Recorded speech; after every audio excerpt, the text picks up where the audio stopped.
Salut tout le monde, les 10 minutes pour Jésus avec Jésus International Ministère. Mon nom, l'apôtre Catherine Huard. Je porte mon t-shirt aujourd'hui qui s'est écrit Peace. Tu vois? La paix. La paix, c'est un endroit que je vis, où je vis. Parce que, sais-tu quoi, Jésus, c'est le prince de la paix. J'étais en train de méditer là-dessus, sur sa parole, sur la paix. Puis il y a un verset qui m'est venu sur mon cœur, puis tout simplement, c'est ce que je vais partager aujourd'hui dans mon 10 minutes pour Jésus. Je suis vraiment contente. Ça va être dans 2 Pierre 3. Je vais lire le verset 8 et le verset 9. Donc, prions ensemble pour recevoir sa parole aujourd'hui. Je le sais qu'il va parler à vos cœurs parce qu'il parle aux miens vraiment beaucoup depuis quelque temps à propos de ce sujet-là, à propos du temps. Donc, prions ensemble. Merci, Père éternel, pour cette vidéo. Merci, c'est toujours un honneur et un privilège de partager ta parole en français, de partager ta parole dans ma langue première. Merci pour tout ce que tu m'as appris au niveau de la langue anglophone, qui me permet de voyager à travers les nations, qui me permet dans le temps que tu permets, parce que tu as créé le temps. Merci pour cette vérité. Tu me permets de pouvoir partager la bonne nouvelle en anglais comme tu me permets de la partager en français en ce moment à propos du temps. Merci Jésus que tu nous permets d'être en relation avec le Père et Saint-Esprit prend contrôle. C'est ta plateforme, c'est ton temps, puis c'était ton peuple. Amen. Vous êtes son peuple. Puis si tu penses que tu ne fais pas partie du peuple encore, ben, écoute bien ceci dans le verset qui suit, parce que le Seigneur, il attend que tout le monde entende la bonne nouvelle avant que Jésus revienne, parce que c'est un gentleman, parce que Dieu attend après tout le monde qui puisse dire oui ou non à Jésus. Amen.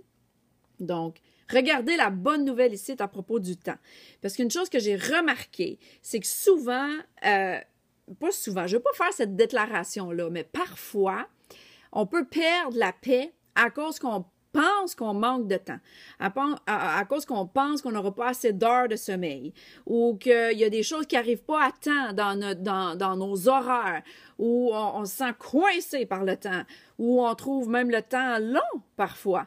Donc, tout ça à propos du temps, là, sincèrement, dans le royaume, ça devrait être secondaire. Ça devrait être quelque chose où qu'on ne s'inquiète pas. Ça devrait être juste en background parce que Dieu a créé le temps. Puis regarde bien ce qui est écrit dans cette vérité-là de l'apôtre Pierre. 2 Pierre, chapitre 3, versets 8 et 9. C'est écrit « Mais il y a une chose que vous ne devez pas oublier. » Ça veut dire « Souviens-toi-en, mes chers amis. » C'est que pour le Seigneur, un jour est comme 1000 ans, et 1000 ans comme un jour. Donc, est-ce que tu vois la bonne nouvelle là-dedans? 1000 ans, c'est comme un jour, et un jour, c'est comme 1000 ans.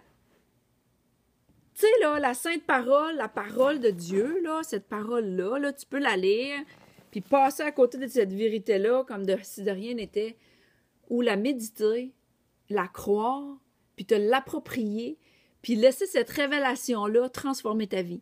Donc, c'est pour ça que je fais ce 10 minutes pour Jésus-là, parce que cette vérité-là change ma vie. Dans la dernière année, j'ai eu beaucoup de révélations à propos de ce verset-là. Et encore aujourd'hui, quand j'étais assis à méditer sa parole, à méditer sur la paix, je me dis « Ah, ben, j'ai mis ce t-shirt-là aujourd'hui sur la paix. » Et tout de suite, ce verset-là m'est venu dans mon esprit, c'est parce que le Seigneur voulait que je vous le partage, que je veux déclarer et décréter sur ta vie que le temps ne sera plus jamais une source de stress, que le temps ne sera plus jamais une source de désappointement dans ta vie si tu attends après certaines promesses. Je vais vous lire le prochain verset qui dit « Le Seigneur ne tarde pas à réaliser sa promesse. » Ici, je peux dire ses promesses, parce que je sais que Dieu, comme il a déposé dans mon cœur, il a déposé dans ton cœur plein de visions, plein de rêves, plein de projets.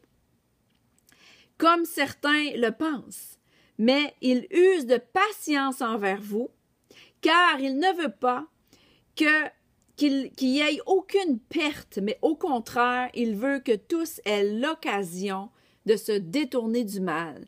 Ça, ce que ça veut dire, c'est que ceux qui m'écoutent, qui sont des croyants, qui veulent servir Dieu, Dieu y attend après toi pour que tu puisses partager cette bonne nouvelle-là à tous ceux qui ne l'ont pas encore entendue.